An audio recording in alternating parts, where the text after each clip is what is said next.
আসসালামু আলাইকুম। এখন শুনবেন সংবাদ শিরোনাম। দীর্ঘ 18 বছর পর জাতীয় প্যারেড গ্রাউন্ডে স্বাধীনতা দিবসের কুচকাওয়াজ রাষ্ট্রপতিকে নিয়ে যোগ দিয়েছেন প্রধানমন্ত্রী তারেক রহমান। জাতীয় স্মৃতিসৌধে ৭১-এর সূর্য সন্তানদের প্রতি রাষ্ট্রের অভিবাদন শ্রদ্ধা জানাতে ভিড় করছেন সব বয়সী মানুষ। সরবরাহ ঘাটতিতে রাতভর রাজধানীতে জ্বালানি সংকট।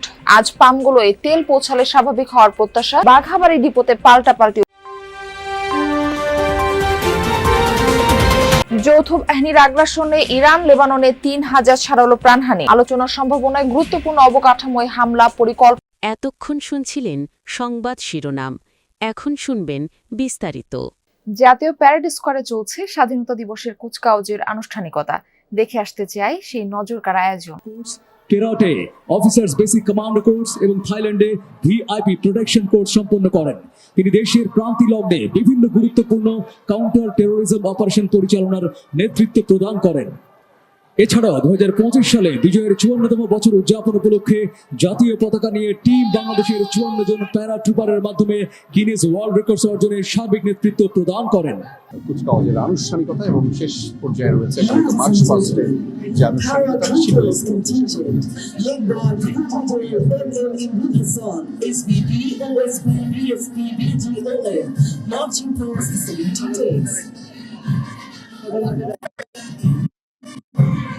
প্যারাট্রুপাররা একটু আগে অংশগ্রহণ করেছেন এবং সেই প্যারাট্রুপাররা এই মুহূর্তে বাংলাদেশের জাতীয় পতাকা নিয়ে এই যে মার্চ পাস্টের শেষ অংশে অভিবাদন জানাচ্ছেন মহামান্য রাষ্ট্রপতিকে এবং একই সাথে এই বাংলাদেশের জাতীয় পতাকা যখন এই কুচকাওয়াজের আয়োজনের মধ্যে অংশ নিয়ে এগিয়ে যাচ্ছে তখন সেদিকে সবাই কিন্তু দাঁড়িয়ে সম্মান প্রদর্শন করছেন। আমরা সেই আনুষ্ঠানিকতা দেখতে পাচ্ছি এবং সেই আনুষ্ঠানিকতার পরেই কিন্তু রয়েছে যান্ত্রিক বহর, যেটি অর্থাৎ বিভিন্ন বাহিনীর সমন্বয়ে গঠিত যে যান্ত্রিক বহরের কার্যক্রম সেটি একটু পরেই চলে আসবে। সেটি ধীর গতিতে এই প্যারেড স্কোয়ারের উত্তর পাশ থেকে কিন্তু সেটি ইতিমধ্যে আসা শুরু করেছে। সেখানে আসলে বিভিন্ন বাহিনীর যে সামরিক দক্ষতা, বিশেষ করে যান্ত্রিক বহরের যে দক্ষতা, সেটি আসলে প্রদর্শন করা হয়ে একদম অগ্রগামী থাকবে বাংলাদেশ সেনাবাহিনীর। মহান স্বাধীনতা দিবসে জাতীয় স্মৃতিসৌধে জাতির শ্রেষ্ঠ সন্তান মুক্তিযুদ্ধের বীর শহীদদের প্রতি শ্রদ্ধা নিবেদন করেছেন রাষ্ট্রপতি মোহাম্মদ শাহাবুদ্দিন এবং প্রধানমন্ত্রী তারেক রহমান। কিছু সময় নীরবে দাঁড়িয়ে থাকেন রাষ্ট্রপতি ও প্রধানমন্ত্রী। বেজে ওঠে বিউগলের সুর। এরপরে মন্ত্রিপরিষদ সদস্যদের নিয়ে শ্রদ্ধা জানান প্রধানমন্ত্রী তারেক রহমান। শহীদদের স্মরণে দোয়া ও তাদের রুহের মাগফিরাত কামনা করা হয়। পরে মুক্তিযোদ্ধা পরিবার ও বিদেশি কূটনীতিকদের সাথে কুশল বিনিময় করেন প্রধানমন্ত্রী। তারপর পরিদর্শন বইয়ে স্বাক্ষর করেন রাষ্ট্রপতি ও সরকার প্রধান। জাতির সূর্য সন্তানদের প্রতি আরো শ্রদ্ধা জানিয়েছেন সংসদের স্পিকার, ডেপুটি স্পিকার। এরপরে বিভিন্ন বাহিনীর প্রধান, মুক্তিযোদ্ধা ও তাদের পরিবারের সদস্যরা শ্রদ্ধা নিবেদন করেন। বিদেশি কূটনীতিক, বিভিন্ন রাজনৈতিক ও সামাজিক সংগঠনও নিবেদন করে ফুলেল শ্রদ্ধা। 55 পেরিয়ে 56 বছরে বাংলাদেশ, অসংখ্য মানুষের ভালোবাসার সিক্ত স্মৃতির মিনার। রাষ্ট্রীয় আনুষ্ঠানিকতার পর সাধারণ মানুষের ঢল নেমেছে জাতীয় স্মৃতিসৌধে। সকালেই ঢাকা সহ সারা দেশে 31 বার তোপধ্বনির মধ্য দিয়ে শুরু হয় আনুষ্ঠানিকতা। মুহূর্তে স্মৃতিসৌধ এলাকা পরিণত হয় জনসমুদ্রে। লাল সবুজের পতাকায় ছেয়ে যায় গোটা প্রাঙ্গণ। মানুষের হাতে ফুল আর পতাকা, পোশাকে লাল সবুজের ছোঁয়া। সারিবদ্ধভাবে একে একে শ্রদ্ধা জানাতে থাকেন রাজনৈতিক, সামাজিক, সাংস্কৃতিক সংগঠনের নেতাকর্মীরা। শিক্ষার্থীদের আনাগোনায় মুখরিত হয়ে ওঠে স্মৃতিসৌধ প্রাঙ্গণ। দেশকে উন্নত আর সমৃদ্ধ করার প্রত্যয় ব্যক্ত করেন সবাই। বেলা বৃদ্ধির সাথে সাথে বাড়ছে জনতার ভিড়ও।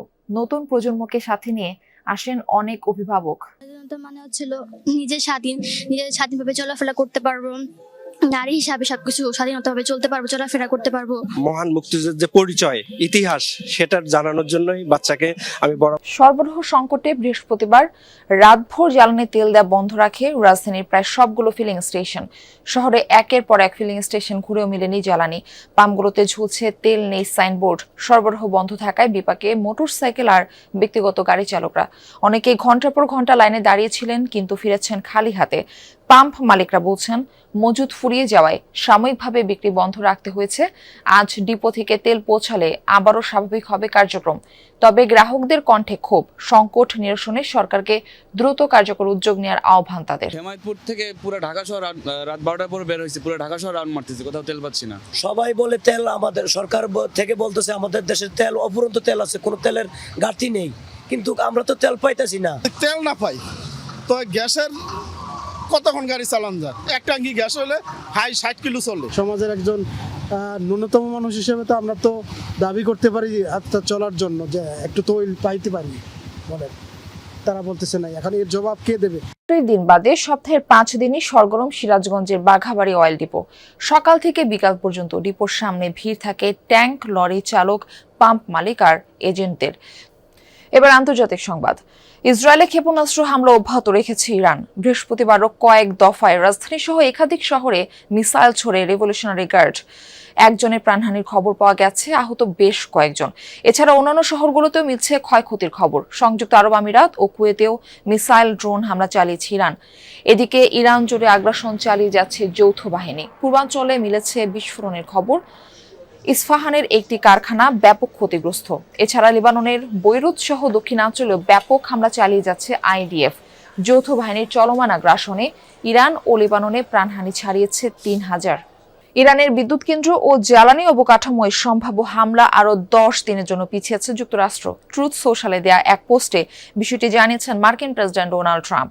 দাবি, ইরান সরকারের অনুরোধেই এর সিদ্ধান্ত নিয়েছেন তিনি, যা 6 এপ্রিল রাত 8টা পর্যন্ত বহাল থাকবে। তেহরানের সাথে সম্ভাব্য চুক্তি নিয়েও আলোচনা চলছে। পোস্টে সেই দাবিও করেন ট্রাম্প। তবে ইরানের পক্ষ থেকে মেলেনি অনুরোধের কোনো নিশ্চয়তা। এর আগে 2 দফায় দেশটির বিদ্যুৎ কেন্দ্র ও জ্বালানি অবকাঠামোতে মার্কিন হামলা স্থগিতের কথা জানিয়েছিলেন মার্কিন প্রেসিডেন্ট। ইসরায়েলি হামলায় ইরানের নৌবাহিনীর প্রধান আলী রেজা তাতসুইরি নিহত হয়েছেন। বৃহস্পতিবার এমন দাবি করেছে তেল আবিব। বৃহস্পতিবার দেশটির প্রতিরক্ষা মন্ত্রী ইসরায়েল কাজ দেন এই বিষয়ক বিবৃতি। অবশ্য ইরানের তরফ থেকে নিশ্চিত করা হয়নি তার মৃত্যুর খবর। 2018 সাল থেকে আইআরজিসির নৌবাহিনীর কমান্ডার হিসেবে দায়িত্ব পালন করে আসছেন তিনি। চলমান যুদ্ধে হরমুজ প্রণালী অবরোধেও ছিল তার কৌশলগত ভূমিকা। গতকাল ইরানে অভিযান চালিয়ে আমরা আইআরজিসির নৌবাহিনীর কমান্ডারকে নির্মূল করেছি। ইরানের শেষ শীর্ষ নেতাকে হত্যা করা পর্যন্ত এই অভিযান অব্যাহত থাকবে। এটি আমাদের ও আমাদের মিত্র যুক্তরাষ্ট্রের মধ্যকার সহযোগিতার আরও একটি জ্বলন্ত উদাহরণ। হরমুজ প্রণালী এবং পারস্য সাগরে আধিপত্য বিস্তারের কারণে আলোচিত ইরানের নৌবাহিনীর প্রধান আলী রেজা তাতসিরি দায়িত্ব গ্রহণের পর 8 বছরে তার নেয়া ভিন্নধর্মী কৌশলের কারণে অপ্রতিরোধ্য ইরানের নৌবাহিনী ইলেকট্রনিক ওয়ারফেয়ার সিস্টেমের পাশাপাশি উপকূলে মিসাইল এবং টর্পেডোবাহী